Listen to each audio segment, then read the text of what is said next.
So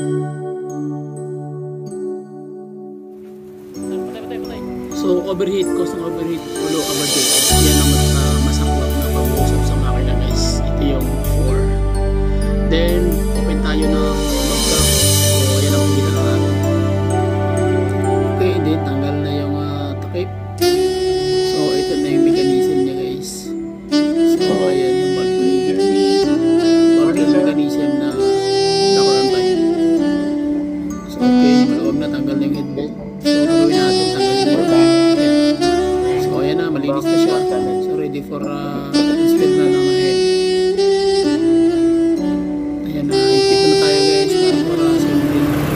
Ayan ito na siya guys. So malinis siya. Okay, magandang araw. So may client tayo ngayon na dumating. So on the spot ito guys. So ang problema niya raw, tumataas yung RPM, and then napansin niya talaga nga medyo kumulo yung radiator cap. So tingnan natin. So ayan, makikita natin so far medyo kulang lang yung tubig. Pero ang duda ko nito talagang ano to, tagilid talaga to guys, kasi talagang kanina pagdating pa lang masyado nang mainit, tapos iba na yung RPM. So ang gagawin natin, papaandarin muna natin, i-accelerate natin guys kung magre-response ba talaga yung kulo ng engine, o either cylinder head gasket, meron siyang bitak. So ngayon papaandarin na natin ng mga ilang minutes para actual natin na makita talaga kung kukulo ba talaga yung radiator. Kaya kung kumulo yung radiator, so wala na tayong laban dyan. So alam na natin yan, either top overhaul o overhaul to. Pero ang concern ng may-ari sana hindi lumaki yung gastos. So ang gagawin natin guys, hanggat kaya nating i-remedyo natin. So titingnan natin kung anong klase meron ng engine, kung ano yung kalalabasan ng makina niya. Sana hindi kumulo. Pero kung kumulo to, tingnan natin kung ano may tutulong natin sa may-ari na hindi siya makakagastos ng malaki. Okay, so pakiramdaman lang muna natin guys kung ano yung takbo ng makina niya. Honda Fit ito na 2012 yata ito na model, hindi ko lang gaano kabisado. Yan, accelerate lang natin to, pakiramdaman natin. Nakiusap ngayong may-ari ko, ang sabi niya kung magkano daw ang overhaul. Sabi ko, wag muna natin pag-usapan sir yung price ng overhaul. Ang pag-usapan natin makagawa tayo ng paraan na medyo makakabarato ka. Either top overhaul lang tayo o yun lang, top overhaul. So ngayon tingnan natin kung ano talaga yung sistema, kasi malaki kasi ang budget guys pag top overhaul. Pull out talaga to. So ang labor natin di bababa ng mura lang singil natin guys, 15,000 lang yung labor natin dito. Yan, ina-accelerate na natin, binibilisan natin para mabilis talaga siyang uminit, tapos kumulo talaga yung pero nararamdaman ko talagang may tama talaga yung cylinder head gasket dito guys. Pag ito yung accelerate mo, talagang bumubulwak siya.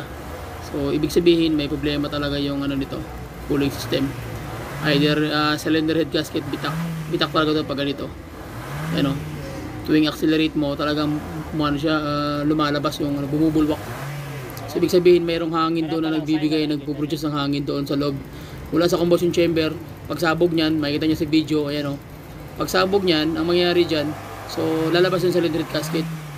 So ganoon nangyayari. Yan, pag lumabas yung pressure galing sa combustion chamber, walang ibang dadaanan yan kundi magkatabi lang yung water jacket niyan, may mga lagay air pass. So pagsabog niyan, dadaan yan sa tubig. So lalabas yan sa diyan, either sa reservoir or sa takip ng radiator.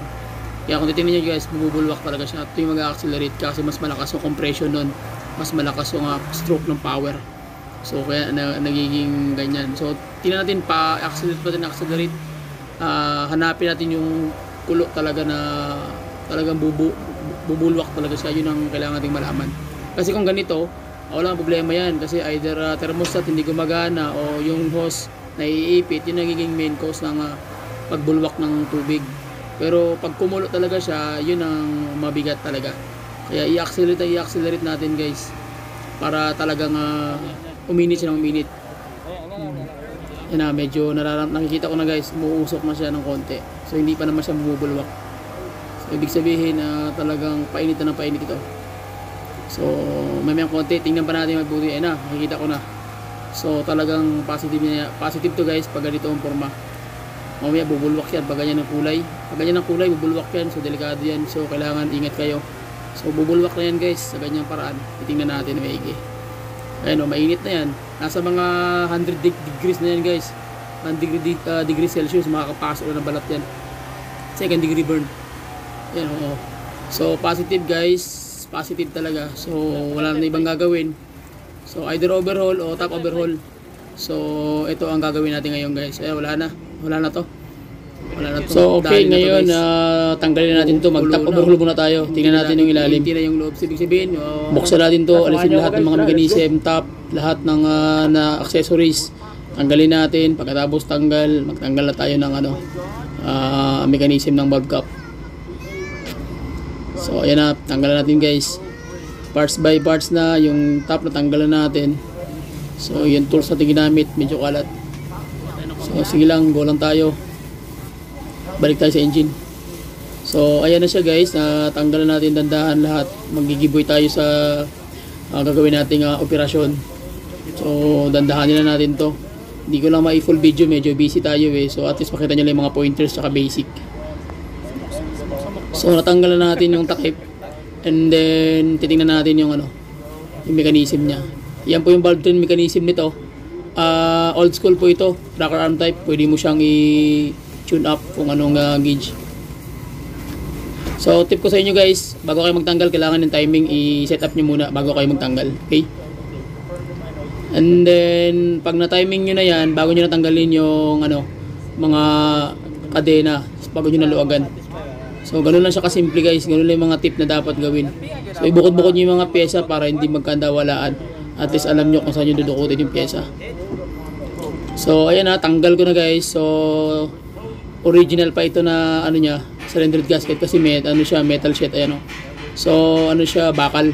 So pag magpalit ka nito, huwag ka magpapalit ng hindi bakal, kailangan asbestos. Okay? So ang suggestion sa may-ari, hindi na kami mag-overhaul. Sabi ko dahil mag-top lang tayo, madala pa naman.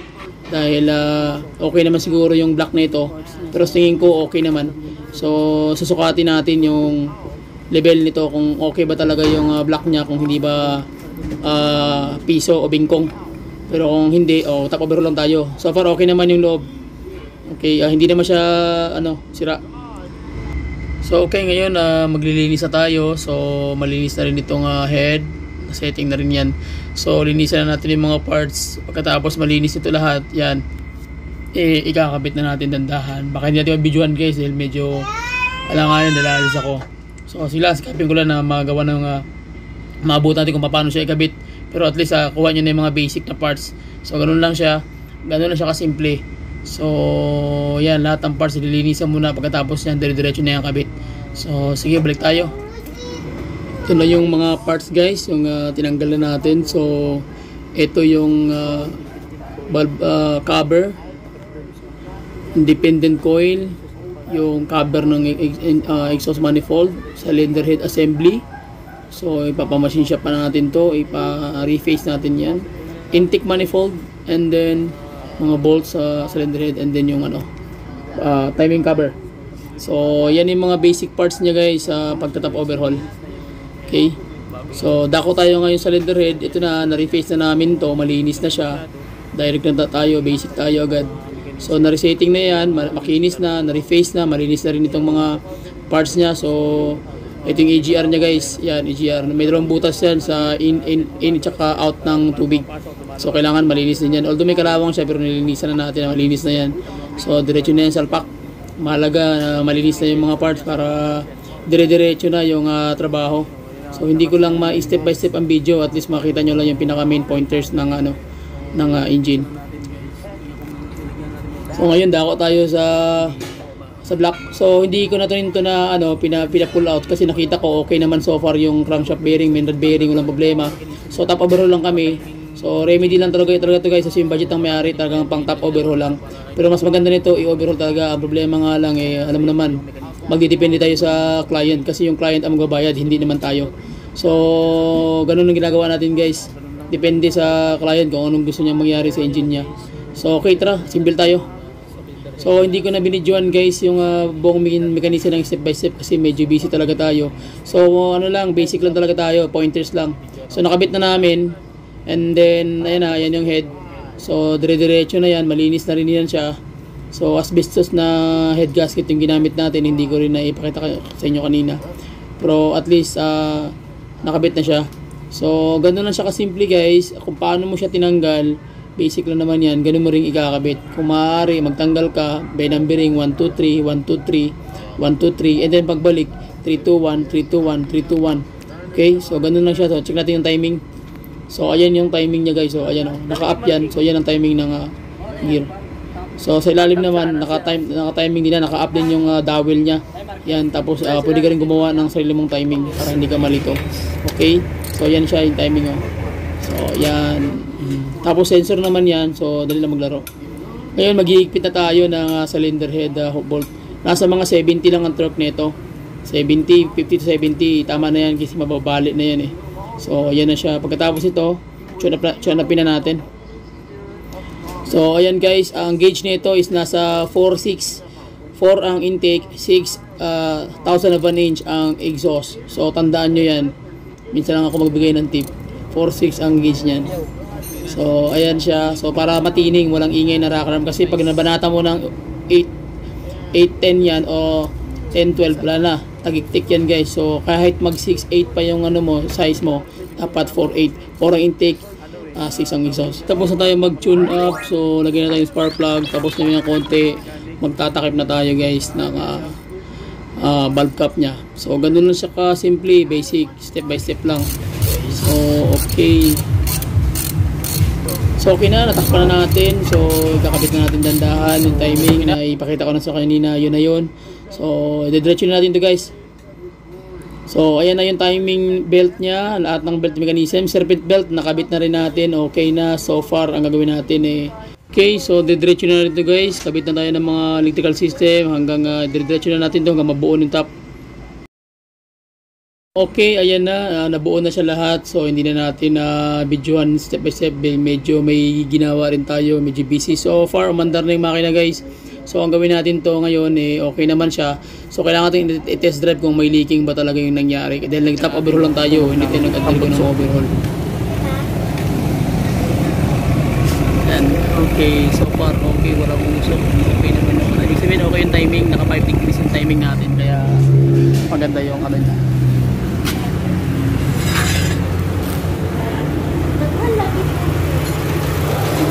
Hanggang natin ng engine. Tahimik naman siya guys. Yun, lilit siya.